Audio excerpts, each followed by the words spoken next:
Pai querido que estás nos céus, na Tua presença estamos aqui para Te adorar. Somos tão frágeis, vivemos em meio a tantas incertezas, que só o Senhor pode nos dar segurança.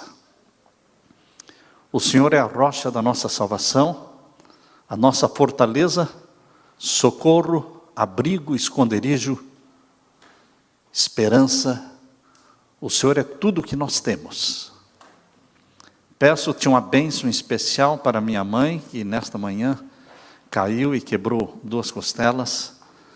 O Senhor sabe quão dolorido é passar por isso. Tem misericórdia dela, tirando as dores e cuidando dela. Que o Senhor a segure nas tuas mãos e a envolva nos teus braços. Abençoa, Pai, os teus filhos que aqui estão, em busca de conforto, de consolo, de esperança, de perdão, de ânimo, de coragem. Que o Senhor responda os anseios de cada coração. Que o Senhor derrame sobre nós o Espírito Santo, que jorre luz do céu sobre nós. Que o Senhor nos guie agora ao estudarmos a Tua palavra. É em nome de Jesus que pedimos. Amém. Neste mundo de incertezas, quem poderia imaginar que nesta manhã, minha querida mamãe, com 84 anos, que já está com o corpo todo arcado, ela anda bem arcada para o lado direito, assim, se segurando pelas paredes. Quem poderia imaginar que ela iria cair hoje no dia do Senhor e quebrar 2 costelas? Vivemos num dia e também num tempo de incertezas. Mas hoje nós queremos falar sobre a certeza profética que nos dá senso de direção. Certeza profética que nos dá segurança e certeza de que existe um Deus que tem a mão no timão, que tem a mão no controle da história deste mundo. Não estamos à mercê da desgraça, não estamos à mercê dos caprichos da natureza. Nós temos um Deus que vela por nós, que olha por nós, que é soberano, que é todo-poderoso. Satanás quer que nós acreditemos que a vida humana é uma mesmice. Ele quer que você acredite assim. Por que mesmice? Porque mesmice, ele quer que você acredite que cada dia acontece a mesma coisa. Cada ano se repetem as mesmas coisas. E a vida se torna uma mesmice. É isso que ele está colocando no coração da humanidade. É essa a ideia que você encontra ali na 2ª carta de Pedro. Abra a sua Bíblia. Abra a sua Bíblia na 2ª carta de Pedro, capítulo 3. Veja como essa mesmice está sendo colocada na mente do povo por Satanás. Ele quer que as pessoas pensem assim e vivam assim, como se a vida fosse uma repetição de eventos, uma repetição de fatos, nada de novo. 2ª carta de Pedro, capítulo 3, e os versos 2 até o verso 4. Todos acharam? Vamos ler. Para que vos lembreis das palavras que primeiramente foram ditas pelos santos profetas e do mandamento do Senhor e Salvador, mediante os vossos apóstolos, sabendo primeiro isto, que nos últimos dias virão escarnecedores andando segundo as suas próprias concupiscências, e dizendo: onde está a promessa da sua vinda? Porque desde que os pais dormiram, todas as coisas permanecem como desde o princípio da criação. Esse é o ponto que nós queremos destacar. Desde que os pais dormiram, Satanás está insuflando e sussurrando nos ouvidos humanos esta frase: desde que os pais dormiram, todas as coisas permanecem do mesmo jeito. Não tem mudança, é uma mesmice. Pode parecer, meus queridos, que todas as coisas permanecem como sempre foram, Porque terremotos sempre existiram. É assim que as pessoas falam. Ah, mas terremoto sempre existiu. Guerra sempre existiu. Pregações sobre a volta de Jesus sempre existiu. Desde o primeiro século já estavam pregando a breve volta de Jesus. Que breve é esta volta que há 2000 anos está sendo pregada? Meu avô já pregava sobre isso. Então Satanás quer que as pessoas pensem que a vida é somente uma repetição monótona de eventos, de fatos, de acontecimentos, uma mesmice. Todas as coisas permanecem como desde o princípio da criação, diz Satanás. Essa é uma estratégia bem sucedida dele. É este clima de que tudo o que está acontecendo já acontecia antes, e que a humanidade não faz outra coisa senão seguir o curso normal. O sol continua nascendo e se pondo, todas as manhãs e todas as tardes. As nações surgem, se tornam superpotências e depois caem. Esse é o curso natural. Presidentes e papas são eleitos e depois morrem. E vêm outros e outros e outros. Parece que tudo está seguindo um curso natural da história e tudo não passa de uma mesmice. Será que é isso mesmo?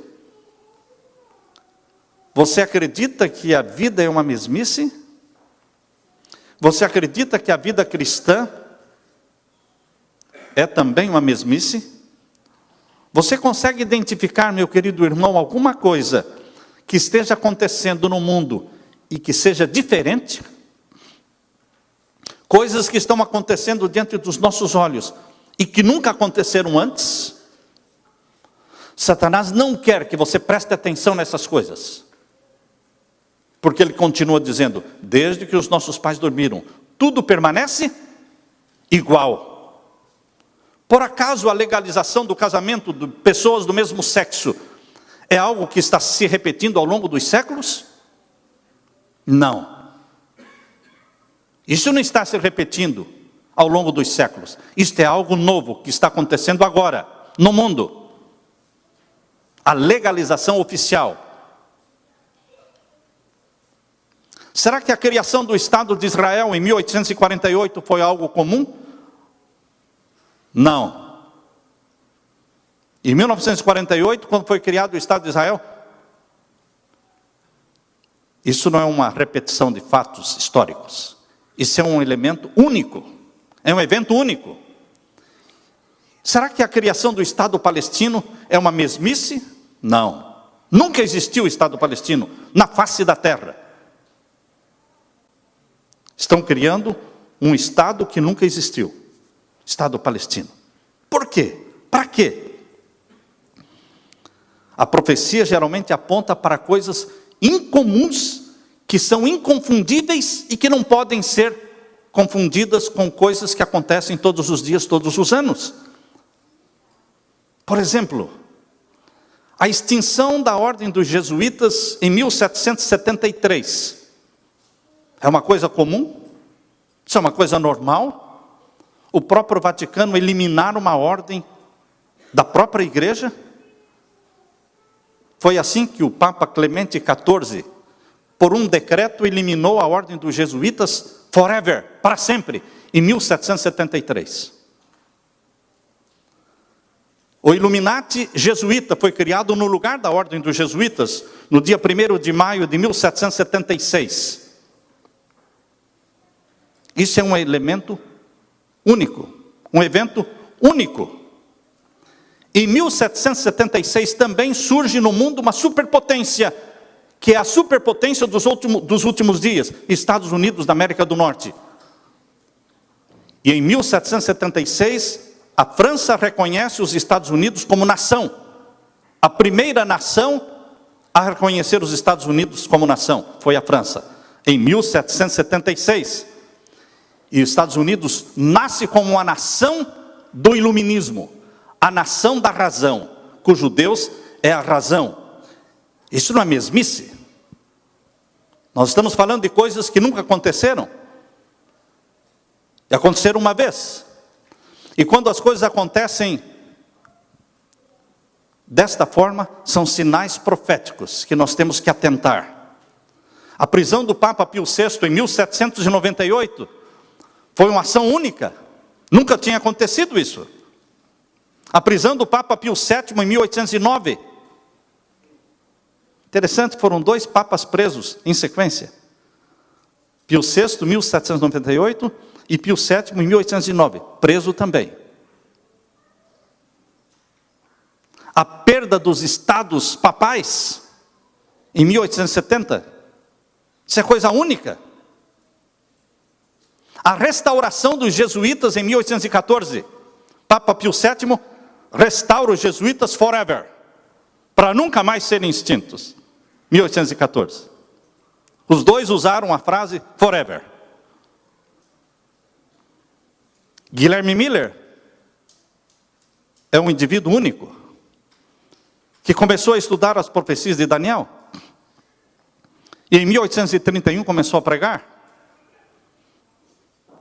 Isso é único, um evento único. Em 1844 surgem os Adventistas do Sétimo Dia, o maior movimento criacionista do mundo. Isso é um evento único. Vocês estão percebendo que as coisas estão se afunilando? Tudo está sendo conduzido para um fim, e esse fim é a volta de Jesus. Em 1844 surge o maior movimento criacionista do mundo, e em 1848 surge o maior movimento espírita do mundo, conhecido como Espiritismo Moderno, na casa das irmãs Fox. Foi em 1848.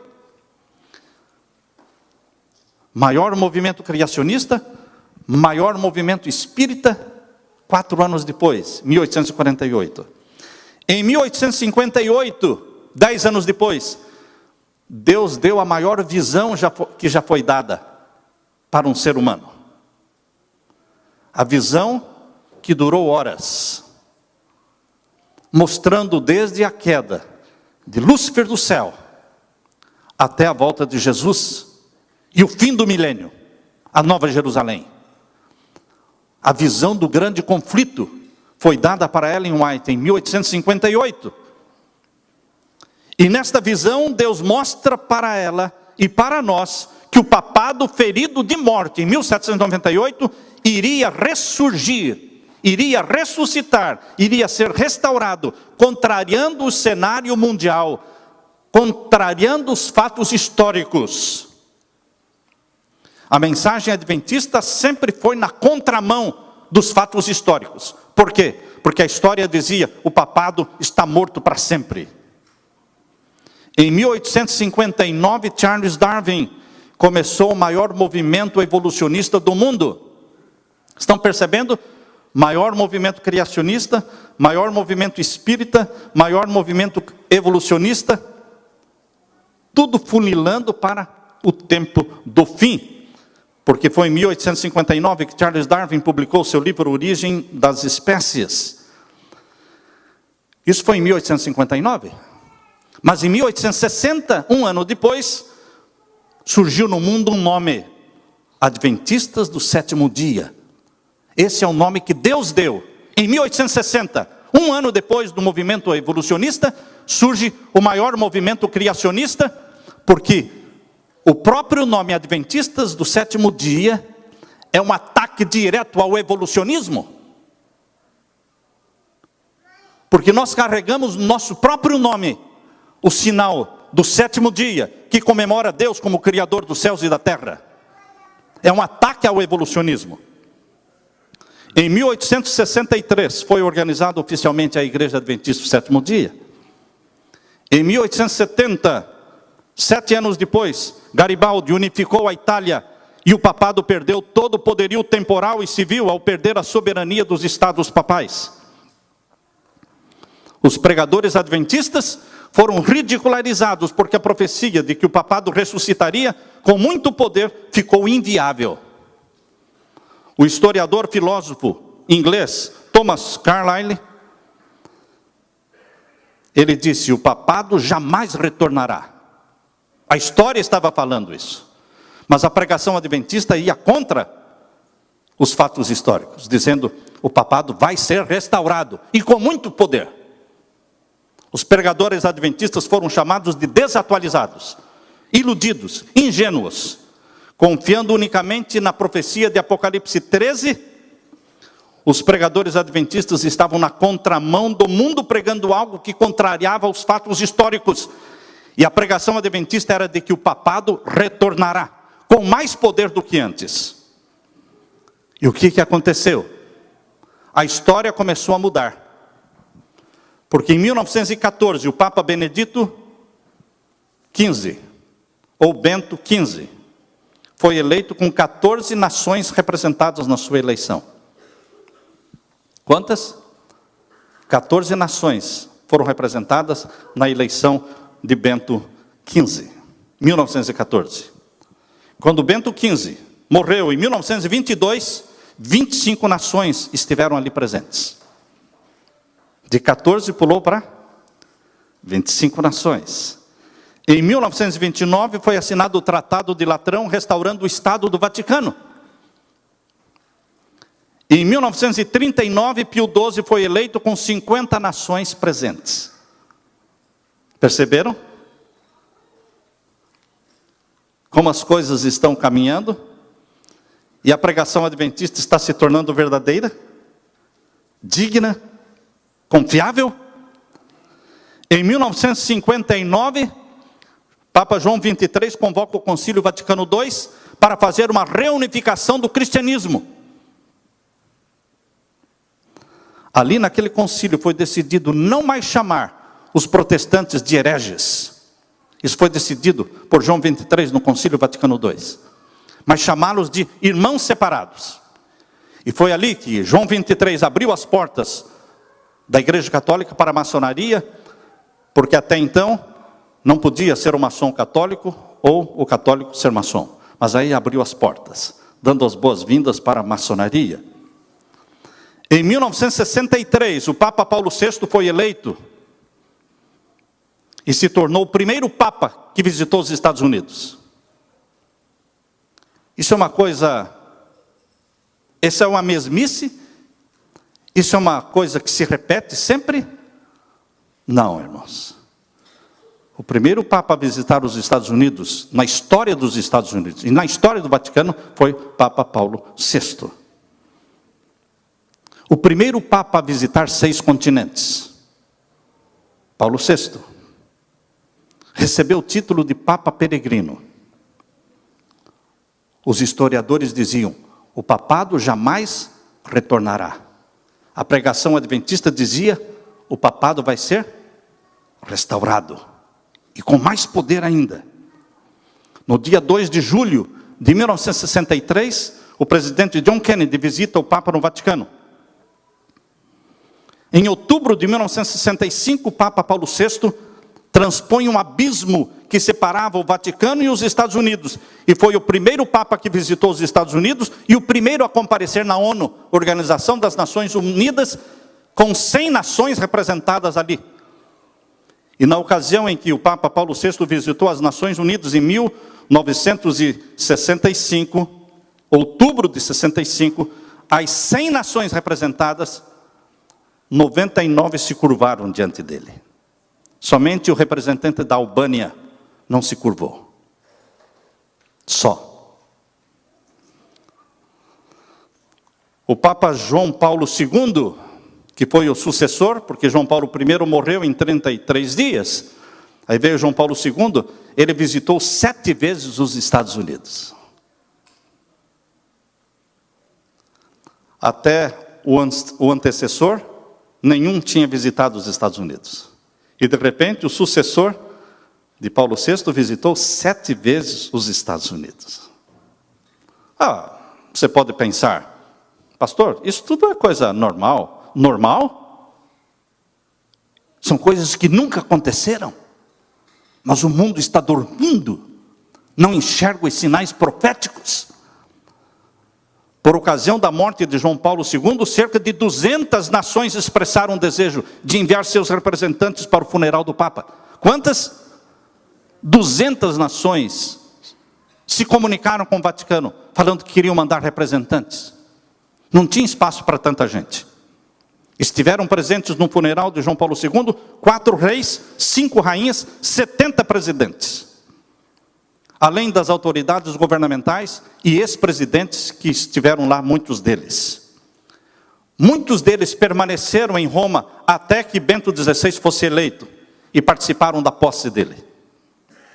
Em abril de 2008, pela primeira vez na história dos Estados Unidos e pela primeira vez na história do Vaticano, o Papa Bento XVI vem comemorar o seu 81 anos, festa de aniversário na Casa Branca, com a festa de 9.000 convidados. Isso é comum? Isso é comum num país cuja Constituição diz que igreja e Estado são separados? E que não podemos usar dinheiro do Estado para promover igreja nenhuma? E de repente fazem uma festa de aniversário na Casa Branca com 9.000 convidados, pagando dinheiro, usando o dinheiro seu e meu, do governo? Isso não é nada comum, meu querido irmão. Nós estamos falando aqui de fatos que mostram que o fim está chegando. A mensagem adventista mostra sinais proféticos incomuns que se cumprem diante dos nossos olhos. Mas quem não quer ver, não vê. Pela primeira vez em 600 anos, um Papa renuncia. Comum? Não, isso não é comum. Pela primeira vez em 600 anos, um Papa renuncia e retém o título de Papa e continua morando no Vaticano. Isso é comum? 2 papas vivos no Vaticano? Não. Não é comum. Se você quer achar que tudo isso é comum, tudo isso é mesmice, então, meu querido irmão, para mim não é.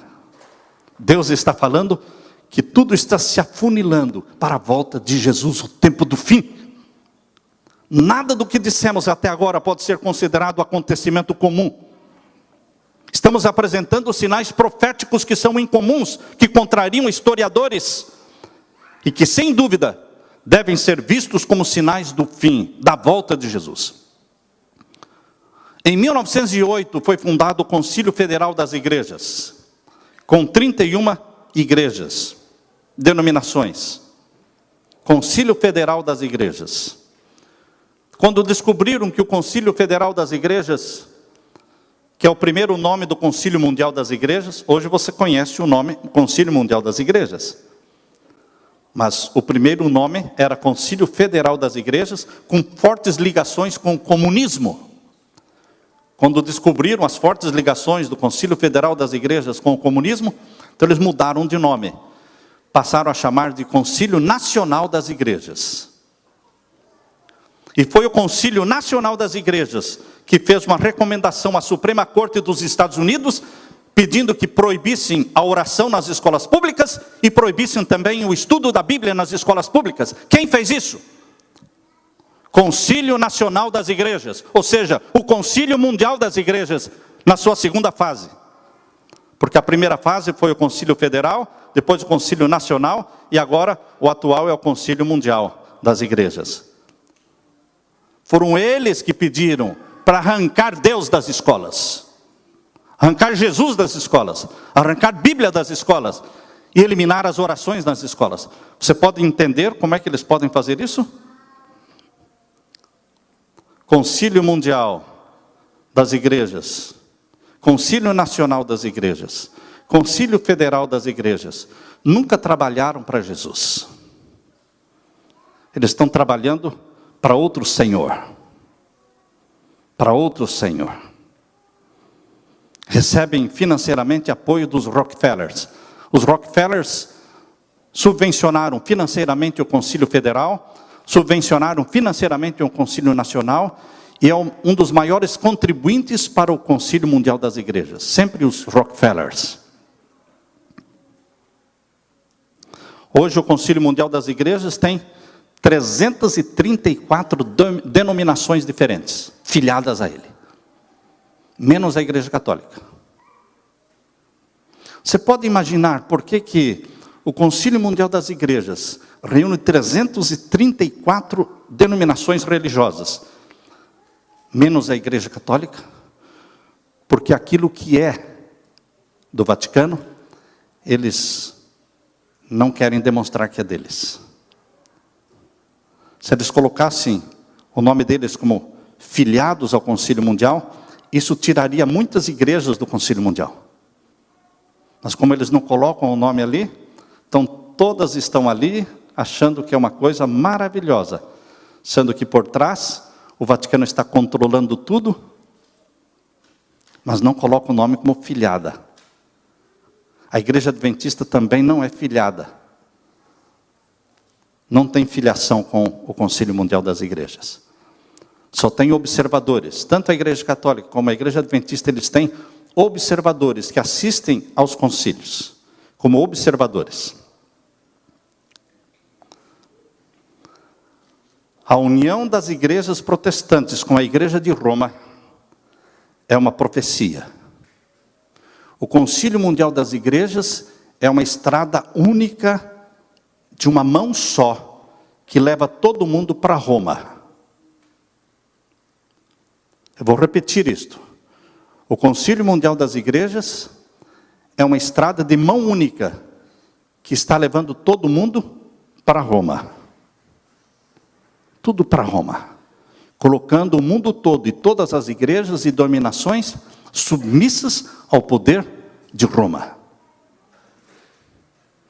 A união das igrejas protestantes com a Igreja de Roma é uma profecia que está se cumprindo diante dos nossos olhos. E mostra exatamente onde estamos profeticamente. Há 150 anos, Deus falou através da visão do grande conflito, dada a Ellen White, e mostrou que um dos sinais proféticos do tempo do fim seria a união do protestantismo com o romanismo e com o espiritismo. Essa tríplice aliança, romanismo, protestantismo e espiritismo, seria um sinal profético do fim. A grande união dos protestantes com Roma está em Apocalipse capítulo 16, abra sua Bíblia. Apocalipse capítulo 16, versos 13 e 14. Apocalipse 16, versos 13 e 14. E aqui nós podemos ler, Apocalipse capítulo 16, versos 13 e 14. E da boca do dragão, e da boca da besta, e da boca do falso profeta, vi sair 3 espíritos imundos semelhantes a rãs, porque são espíritos de demônios. Quem lidera essa tríplice aliança são os demônios. E é o príncipe dos demônios, é Satanás. E essa tríplice aliança é formada pelo dragão, que é o próprio Satanás, que atua através do espiritismo, mais a besta que subiu do mar, que é o papado, e mais a besta que subiu da terra, chamada aqui de falso profeta, que é o protestantismo apostatado, representado pelos Estados Unidos da América do Norte. E aqui diz, verso 14, porque são espíritos de demônios que fazem prodígios, os quais vão ao encontro dos reis de todo o mundo, para os congregar para a batalha naquele grande dia do Deus Todo-Poderoso. Eu quero ler para vocês agora o que foi escrito há mais de 150 anos, no livro Grande Conflito, naquela visão dada em 1858, livro Grande Conflito, página 588. E quando nós estivermos lendo isso aqui, lembre-se que isto foi escrito há 150 anos atrás. Porque você pode ser tentado a pensar que foi escrito hoje de manhã, porque é atual. Mas Deus enxerga o fim desde o princípio, e mostrou nesta visão do Grande Conflito, que o romanismo e o protestantismo americano, embora separados por um grande abismo, esse abismo seria transposto e que eles se uniriam. Vou ler agora para vocês. Página 588, Grande Conflito.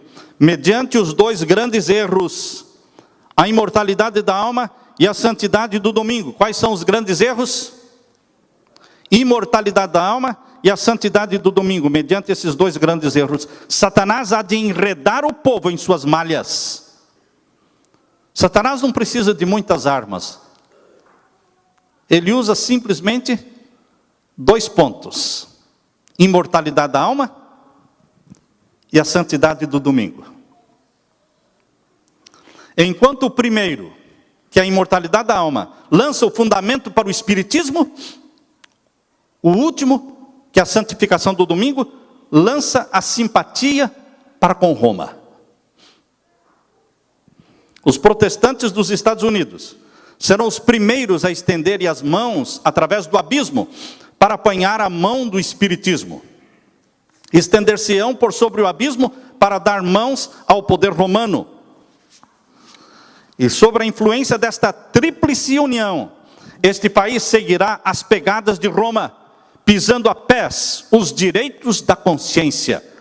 Página 588, grande conflito. Quanto à união com o espiritismo, nós lemos na mesma página do grande conflito. Aqui diz: imitando mais de perto o cristianismo nominal da época, o espiritismo tem maior poder para enganar e enredar. O próprio Satanás está convertido, conforme a nova ordem das coisas. Ele aparecerá no aspecto de anjo de luz. Mediante a agência do espiritismo operarão prodígios, os doentes serão curados e se efetuarão muitas inegáveis maravilhas. E como os espíritos professarão fé nas escrituras sagradas e demonstrarão respeito pelas instituições da igreja, sua obra será aceita como manifestação do poder divino. Página 588, grande conflito. Hoje o espiritismo está revestido de um manto de Bíblia, de religiosidade, sinais, maravilhas, curas, prodígios, e o povo está sendo curado aos montes. O povo está sendo curado aos milhares. Basta você ligar a televisão e assistir os programas que só falam de curas e curas e milagres que podem ser operados sim por Satanás, porque Deus não trabalha deste jeito. Deus tem regras, Deus estabelece condições, mas Satanás não estabelece condição nenhuma. Quem quer ser curado, vem a Ele, e Ele vai curando. Ele vai curando. Ele coloca as doenças e Ele mesmo tira as doenças. A linha de separação entre cristãos, professos e ímpios é agora dificilmente discernida. Os membros da igreja amam o que o mundo ama e estão prontos para se unirem a ele. E Satanás está resolvido a uni-los em um só corpo e assim fortalecer sua causa, arrastando-os todos para as fileiras do espiritismo. Hoje tudo é espiritismo. Os videogames estão falando de espiritismo. Os desenhos feitos para as crianças estão falando de espiritismo. O Harry Potter é espiritismo. Crônicas de Nárnia, espiritismo. Tudo gira em torno do espiritismo. Os romanistas que se gloriam dos milagres como sinal certo da verdadeira igreja serão facilmente enganados por este poder operador de prodígios. E os protestantes, tendo rejeitado o escudo da verdade, serão também iludidos. Romanistas, protestantes e mundanos juntamente aceitarão a forma de piedade destituída da sua eficácia e verão nesta aliança um grandioso movimento para a conversão do mundo e o começo do milênio há tanto tempo esperado. Esse começo do milênio há tanto tempo esperado é este que nós estamos vivendo hoje. É o milênio de Apocalipse 20. E eles esperavam milagres, curas e maravilhas exatamente no começo deste milênio. E é o que está acontecendo. Por meio do espiritismo, Satanás aparece como benfeitor da humanidade.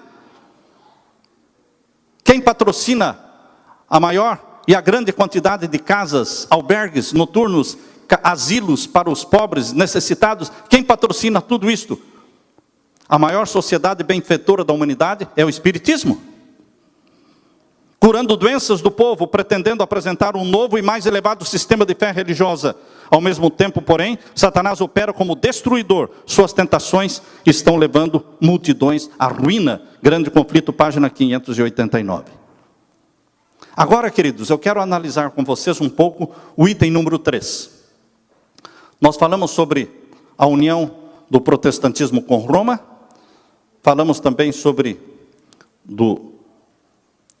a união com o espiritismo. Agora vamos falar um pouco sobre o falso reavivamento, o falso pentecostalismo, o falso derramamento do Espírito. No grande conflito, páginas 464, 464, Diz assim: apesar do generalizado declínio da fé e da piedade, há verdadeiros seguidores de Cristo nestas igrejas. Em que igrejas? Em todas as igrejas caídas existem verdadeiros seguidores de Jesus. Antes dos juízos finais de Deus caírem sobre a terra, haverá entre o povo do Senhor tal avivamento da primitiva piedade, como não fora testemunhado desde os tempos apostólicos. Nós estamos esperando por isso. E o Espírito Santo será derramado. E haverá um reavivamento genuíno, produzido pelo Espírito Santo em nossos dias. O Espírito e o poder de Deus serão derramados sobre seus filhos. Naquele tempo, muitos se separarão das igrejas em que o amor deste mundo suplantou o amor a Deus e a sua palavra. Muitos, tanto pastores como leigos, aceitarão alegremente as grandes verdades que Deus providenciou fossem proclamados no tempo presente, a fim de preparar um povo para a segunda vinda do Senhor. Amém, né? Louvado seja Deus por isso. Mas agora, vejam o que está escrito no Grande Conflito, página 464. O inimigo das almas deseja estorvar esta obra. O inimigo das almas deseja atrapalhar este grande reavivamento do Espírito Santo. Como? Antes que chegue o tempo para tal movimento, Satanás vai se esforçar para impedir isso, introduzindo uma contrafação. Lembre-se que a contrafação, que é o falso pentecostalismo, vem antes do verdadeiro reavivamento. Essa contrafação não virá, ela já veio. No mundo todo vemos um excitamento religioso. Assiste pela televisão, vá olhar e acompanhar as igrejas pentecostais. São igrejas superlotadas, é um ânimo, é um fervor. Mãos levantadas, louvando a Jesus, sendo curados, prodígios, milagres, derramamento do Espírito Santo, dom de línguas estranhas, enfim. Parece que é o batismo do Espírito Santo. Mas isto aconteceria antes do verdadeiro pentecostalismo, antes do verdadeiro reavivamento.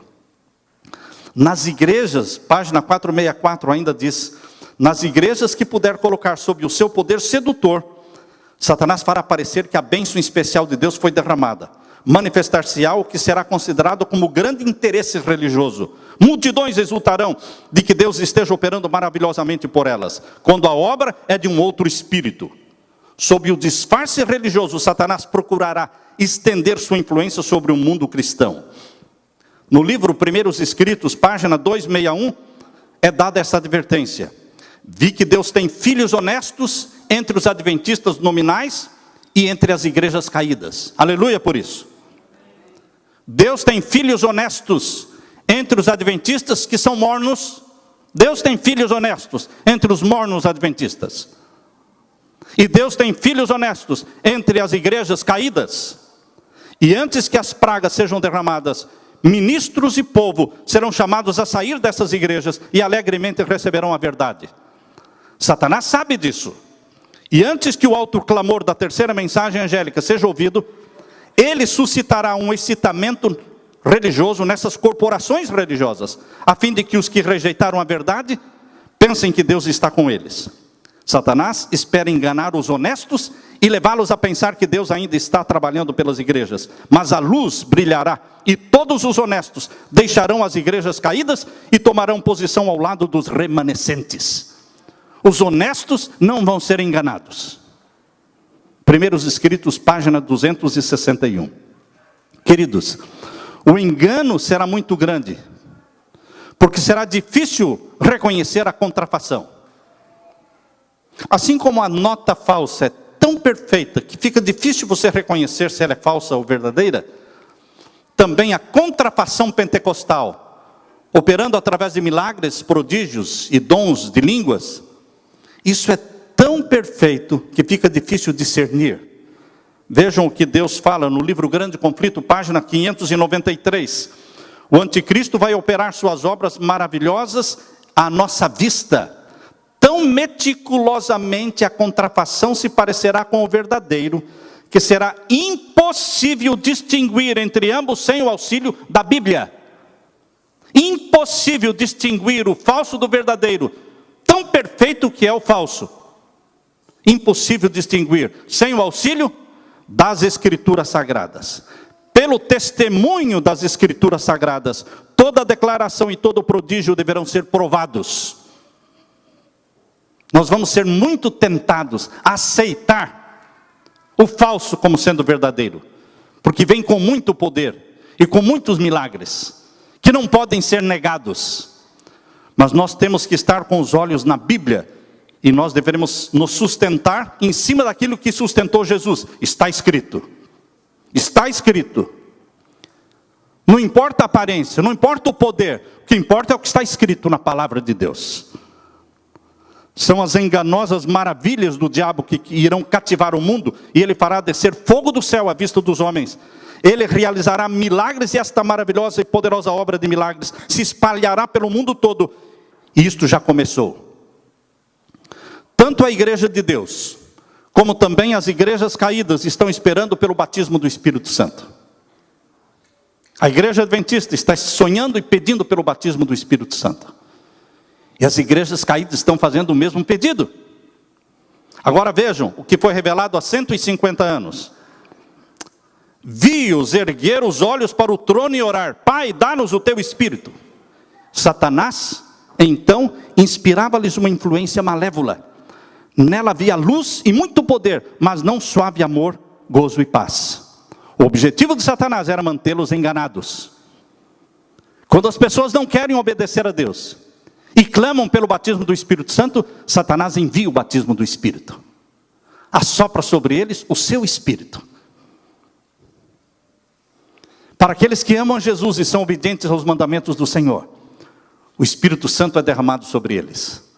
Mas para aqueles que dizem amar Jesus, mas não querem guardar os seus mandamentos, mas querem o batismo do Espírito Santo, Satanás assopra sobre eles o seu Espírito.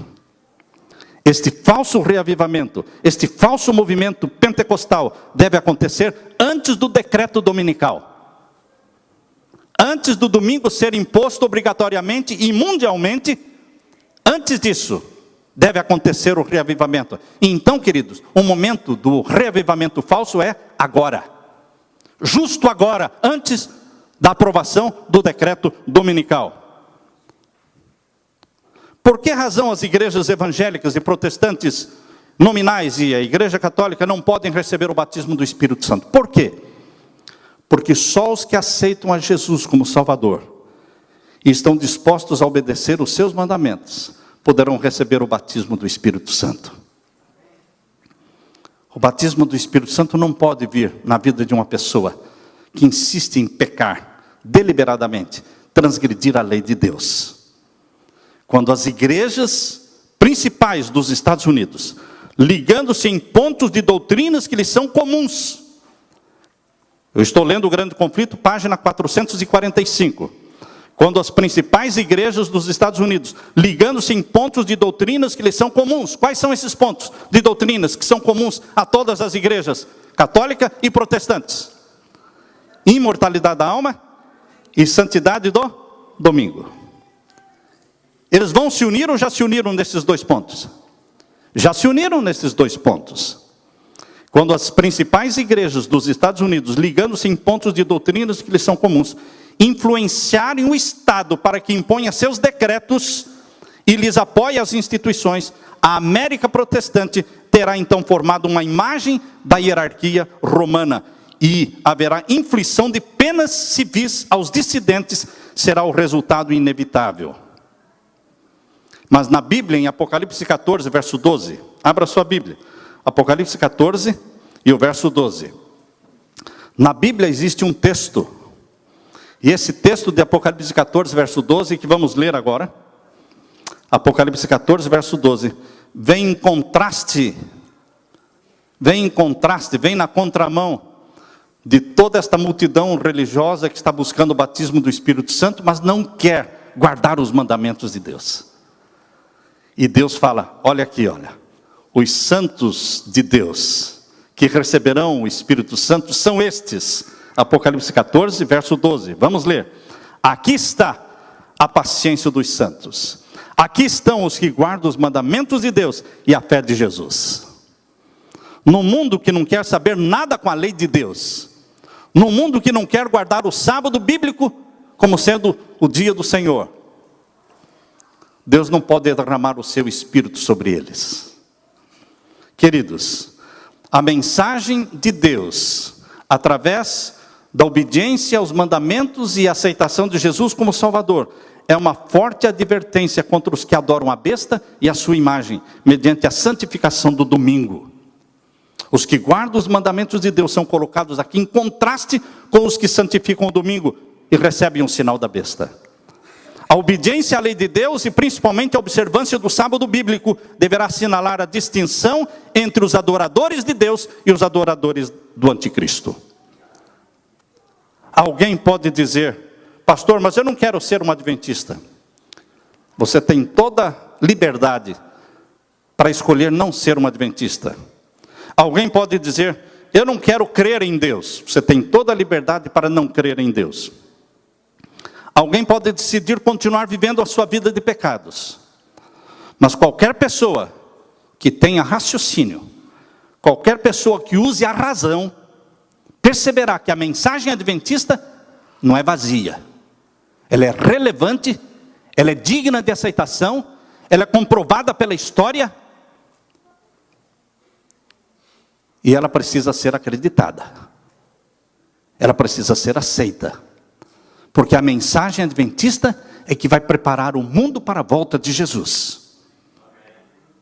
Sai dela, povo meu, para que não sejas participante dos seus pecados e para que não incorras nas suas pragas. Apocalipse 18, verso 4. Essa mensagem, sai dela, povo meu, ela será ouvida por milhões de ouvidos sinceros, por milhões de pessoas sinceras que estão espalhadas em todas as igrejas. E em meio a toda esta confusão religiosa dos últimos dias, Deus tem um remanescente. Deus tem um lugar para onde você ir. Existe uma arca para onde correr. Deus não enviaria o dilúvio se não existisse uma arca para proteger e salvar os sinceros. Existe a arca da salvação. Existe um remanescente na terra. E a Bíblia diz: os que guardam os mandamentos de Deus e têm a fé de Jesus. É a este povo que você tem que se unir, meu irmão. Meu apelo em nome de Jesus é que você que ainda está fora, venha para fazer parte deste remanescente. E você, meu querido irmão adventista, morno, nominal, cristão, mais ou menos, comprometido com os pecados deste mundo, meu apelo em nome de Jesus é que você se arrependa, confesse os seus pecados e comece uma aventura de fé com Jesus. Uma caminhada com Jesus que vai acabar no céu, na Nova Jerusalém. Porque Jesus diz: eis que eu cedo venho, e comigo está o galardão para dar a cada um segundo as suas obras. Ora vem, Senhor Jesus. Ora vem, Senhor Jesus. Esta é a minha oração. Amém, irmãos? Amém, Senhor.